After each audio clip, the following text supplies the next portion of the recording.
I don't know if everyone else has noticed this, but I certainly have. And I imagine a lot of retailers and whatnot have certainly noticed what's been going on with DC and Marvel and some of the bad decisions that they've made over the past 5 or 10 years. They've been slowly but steadily, but not slowly anymore, relegating comic books themselves. Periodic comic books, floppies, whatever the hell you want to call them. They're quickly becoming the Beanie Baby or the Pog of geek culture. Comic books have become much more on the collectible side rather than actually having an intrinsic value due to the story involved, the characters and what they're doing inside the comic book. It's basically just based on the cover, and you get your collection and it gets too big and you're like, why did I drop $5,000 in the past 24 months on Batman variant covers when there wasn't really a story for the most part worth reading?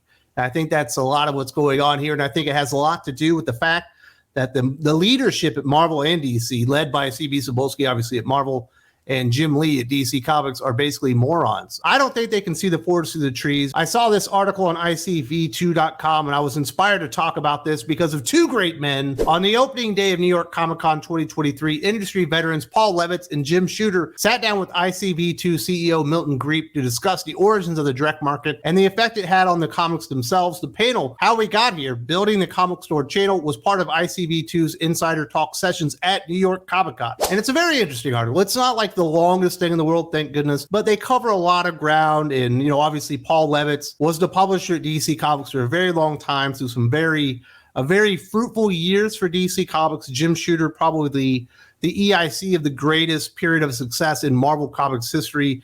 You know, we're talking like 5 of the 10 greatest runs in the history of comic books themselves actually coming out under Jim Shooter when he was EIC. So a couple of guys that when they talk, you kind of have to listen to them because of the success that they had. Certainly two different impressions when you think about Jim Shooter. He rubbed a lot of people the wrong way. When I talk about people, I'm talking about creators. He drove off John Byrne and others because maybe he wasn't the easiest person to deal with. He absolutely wanted people to hit deadlines. Paul Levitz, I've never actually heard anyone say anything bad about him, especially on a personal level. So two totally different people talking here, but making a whole lot of sense that I think, making a whole lot of sense that I do believe Jim, making a whole lot of sense that I believe Cebulski and Jim Lee probably should have been at this panel, not as guests, and maybe learning a thing or two about leadership and how to get your publisher moving forward and grow it. First thing to talk about, while comics were still sold on newsstands in that era, basically talking about the late 70s, early 80s, the newsstand and comic shop audiences were diverging. Shooter kept an eye on the direct market and noticed that X-Men comics were selling better than other titles. Clearly, the ones that we thought were the best were selling the best, he said. In other words, the readers have good taste. My goodness, Jim Shooter, that is a party foul, sir. You are not allowed to say the readers have good taste. You are not allowed to say that the readers might know what they actually want to read. You are supposed to say our readers were bigots, they were homophobes, they were racist, and we wanted nothing to do with them. We wanted to move on from those guys, but they just wouldn't give up comic books. And I threw my hands up and I didn't know what to do. Oh, it's actually, he liked the readers. And you would never see a comic book company be in synergy with their readers today when it comes to DC and Marvel like they were back then. It just so happens when Jim Shooter read the X-Men comics, was like, hey, from what I'm reading here, this is probably the best thing that we're producing. This should have the most interest among comic book readers. They put it out there. It just so happens, you know, Spider-Man's still out there. Batman's still out there. It's the best-selling comic book because he actually knew what his readers wanted and didn't think, oh, my goodness, they're bad people. We need to destroy them, make them move on so we can find the right readers. He said, you know what? Our readers have good taste. Maybe if we write comic books that fit their taste, they'll spend more money. They'll actually go to the comic book shop and be really interested in the stories. You would never get that kind of just clarity of thought, that clarity of leadership, that idea that, yes, the customers are right in this case. This is what they want, and we want to give it to them.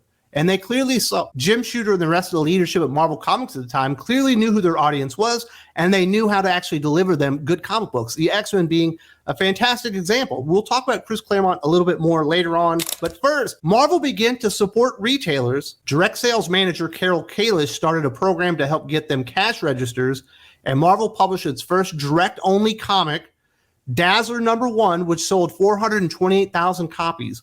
We really saw the potential and we tried to do something about it, Jim Shooter said. Can you imagine Marvel or DC having a program right now aimed at the comic book retailers and saying, you know what are they missing? What is not working out for them? What can we do to push this industry forward? What can we do to push the industry forward? What can we do to support comic book shops? What can we do to actually support our retail partners out there and make sure that they're pushing our product, they're pushing it as best they can, and we're actually growing every single month rather than stagnating or even contracting, which has certainly happened over the last decade. And just think about that number for Dazzler number 1. Dazzler, like a character that was clearly inspired by Staying Alive and stuff like that. She's in a jumpsuit wearing like glittered fucking roller skates or something like that. 428,000 copies in 1980. Now, yes, that was a long time ago, 43 years, but you would think things would grow exponentially, not contract exponentially over time. And a comic book like Dazzler number 1 going 428 is absolutely insane. If you just created a tertiary character that's not really a standout, they got a good look or whatever. I guess a good example would be Punchline. Punchline has an absolutely amazing look, certainly fits the time, even has a backstory that kind of is relatable, I guess, to the younger audiences. Striking look to that character. Can you imagine her ever moving 428,000 copies on her own? That is absolutely mind-blowing numbers right there. But they saw an opportunity, they saw the market, and they were able to capitalize on that. If Batman sold 428,000 copies of anything, DC Comics would be doing backflips right now. We're talking like Batman milestone issues don't hit 428,000 copies these days. It's crazy just how much bigger the market was and the amount of contraction that obviously has happened over these 40 years. And a character like a Dazzler could go out there and do over 400,000 copies shipped on a number 1 issue. And right now, DC and Marvel are happy if a number 1 issue of a new character goes over like 50,000. That is an enormous amount of contraction. And I do think going out there and backing up your retail partners, going out there to comic book shops and trying to help them out probably played a big factor in this, because Marvel and DC were working hand in hand with these partners and were able to understand what they needed and what was going to be hot when it hit the market. That is basically non-existent today. Marvel and DC don't really reach out to anybody unless they have a $10 Gods comic book, and then all of a sudden CB Cebulski is less interested in the world's greatest gyoza. It is more interested in doing house calls, hoping people will actually order the comic book because it's way too expensive. The shift to the direct market changed the comics themselves in many ways. DC changed its product mix. We said, look, House of Mystery is selling fine on newsstands, Paul Levitz said. It's probably selling to 10 to 12-year-old girls mostly, but that's not going to be our future in 3 years. So let's get House of Mystery out of the way and free up the editors and writers and artists to be able to do something that might be a better comic for the direct market. Obviously, seeing the potential of the direct market itself and saying, hey, we don't think prepubescent girls are going to be our future audience. Maybe let's shift the product and actually aim it and direct it to the people that we think are most amiable to want to go into the direct comic book market and buy comic books there. Pretty smart move. Can you imagine if DC or Marvel canceled a book because they're like, we don't really have that audience and it doesn't appear they're coming there? Maybe we should cancel Hawkgirl, or maybe we should get rid of Fire and Ice. Maybe we should get rid of Astonishing Iceman. They don't really sell. We don't have that audience. It doesn't appear we're going to get them in 3 years because we've tried to get that audience for the last 10 years. Maybe we should put all of our editorial writing and artistic efforts into comic books that we think people will want to buy and that will actually get people into the direct market, into the local comic book shop, and buying comics on a regular, consistent basis. Marvel and DC basically go out there and create comic books nowadays out of spite. They're like, we hate this audience. We wish these bigots, these racists, these homophobes would exit stage left. Let's make comic books for an audience that doesn't exist. An audience, and it appears, will never have interest in our product just so we can move the chuds out of the way and go out of business. This is seeing the forest through the trees, actually seeing what the future is and maybe shifting towards it. What's the big thing that's come into comic books over the last 10 years that could be just a market changer for DC and Marvel Comics? The internet, digital comic books, and we've certainly seen the value add that having a nice, cheap, wide variety of digital comic books available via subscription service has had for manga. Shonen Jump app, basically they almost give it away, and manga sales blew up. They blew up bigger than you ever possibly could have imagined. And I just have a feeling that Shueisha's digital market strategy had something to do with it. What's DC and Marvel's digital market strategy? They don't even know where the comic book industry is going. They're still stuck in where they are right now and thinking, oh my goodness, we need to produce more comic book covers to sell comic books, not realizing we need to get our stories, at least the good ones, into the hands of as many people as possible in a cheap, effective manner and get them hooked on our stuff. That's what manga did. They blew up. DC and Marvel decided, let's put everything behind a very expensive paywall. Let's not make it all encompassing. Let's make it a very limited selection. We won't put new stuff on there for at least, 6 months. We don't want people to get addicted to the comic books and be enjoying them real time behind their subscription service. And it's basically blown up in their faces. They have no long-term strategy to attack the digital market, and one of the enormous failings of DC and Marvel Comics, probably only eclipsed by the fact that they hate their own fans and are creating comic books with the direct intent of driving them out of the market itself. Absolute stupidity. Paul Levitz, Jim Shooter would have never considered that. That's because they're actually smart people that know about business. Finally, creators who got royalties were more invested in their work, so they stayed on their series longer and brought their best ideas to the table. Look at Marvel with X-Men, Levitz said. Chris Claremont had been writing that for probably 4 or 5 years by the time the royalties came on, which was a very long time for a writer to stay. If it hadn't had royalties, there's a pretty good probability he would have said, let me try Spider-Man, let me try Avengers, something else. But because there were royalties and suddenly he was making bags of money, justifiably, rightly, he was able to stay on that for 17 years. Who would have thought incentivizing people to do a good job would result in people doing the best work of their lives?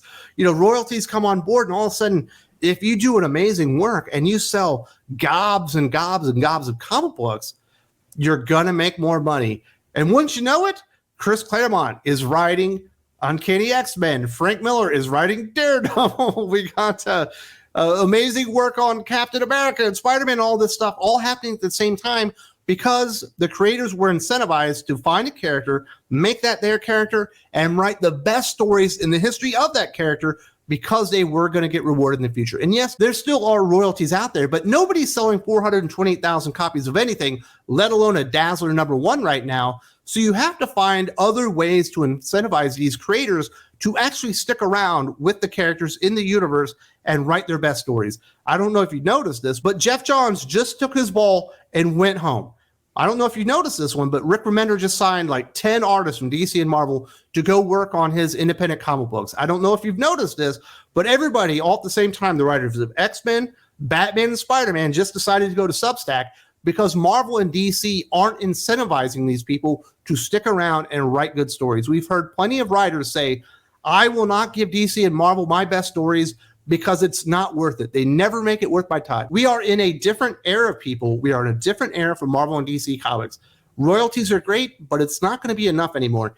Everybody's got their eye on the big screen and streaming television. You need to put in there, if your story gets included in a movie, you are going to get rewarded. If your story is going to be the driving force of a streaming television show, you will be compensated and heavily compensated for your amazing work that we're making so much money on in other mediums themselves. You have to incentivize these people to want to stick around with these characters and write the best stories, because it's not just a Marvel Comics thing anymore. It's a Marvel animation thing. It's a Marvel video game thing. It's a Marvel movie thing now. It's a DC movie thing. It's a DC animation. All the best stories are mined from the comic books themselves, but none of the best writers are working for DC and Marvel anymore.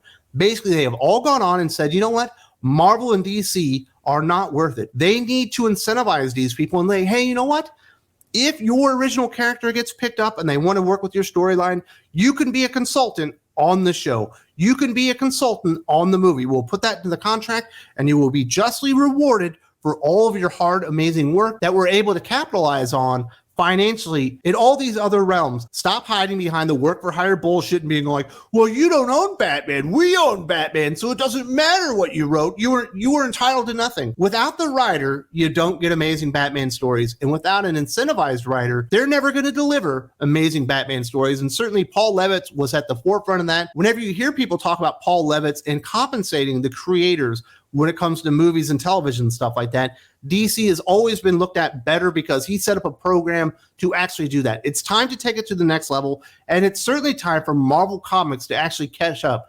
Because sure, it's great that we've got Ghost Machine. I think it's great that we've got, I can't remember the name of the company that Rick Remender's got right now. I think it's great that we've got Distillery, we've got Substacks and all this stuff.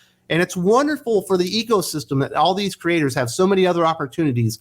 But the best thing for the direct market and the best thing for comic book consumers is to have some of these creators actually working on the best characters that have the most interest, that can actually bring the most people into comic book shops themselves. And that's not happening right now because there's no incentive for anybody to do a good job at Marvel and DC Comics right now. Shockingly, almost nobody is doing a good job at Marvel and DC Comics right now because they don't have leaders like Jim Shooter, because they don't have leaders like Paul Levitz. When it came to royalties, Jim Shooter had to go into a room with Stan Lee and pitch the idea and sell those people on it why it was actually smart of them to give more money to the creators because it would benefit everybody more in the long haul. Paul Levitz had to go to Warner Brothers and say, hey, I understand we own all of this. It was all work for hire. But if we compensate these people for their great ideas that you're using in other mediums, it will be paid back to you tenfold in the long run because we're going to have the best stories for you to mine, to leverage out in streaming, animation, television, all that stuff. Nobody has the clarity, the thought, the ability to think outside the box in 5 years in the future right now at DC and Marvel. Cebulski can't do it. Jim Lee can't do it. Obviously, Jim Shooter, Paul Levitz, their records speak for themselves, and they were able to do that. We need two people to be running these companies that are actually competent, like Paul Levitz and Jim Shooter. Jim Shooter obviously is an absolute legend. In fact, we did a career retrospective on the channel. If you do not appreciate Jim Shooter, or you do, but you want to be reminded why he's so great, not just as the EIC of Marvel Comics, but his entire career. He started out as a writer when he was just a teenager. Absolutely insane stuff. We broke it all down right here. The legend of Jim Shooter himself, Joe Corallo and Eric Breen. There's also a link in the video description.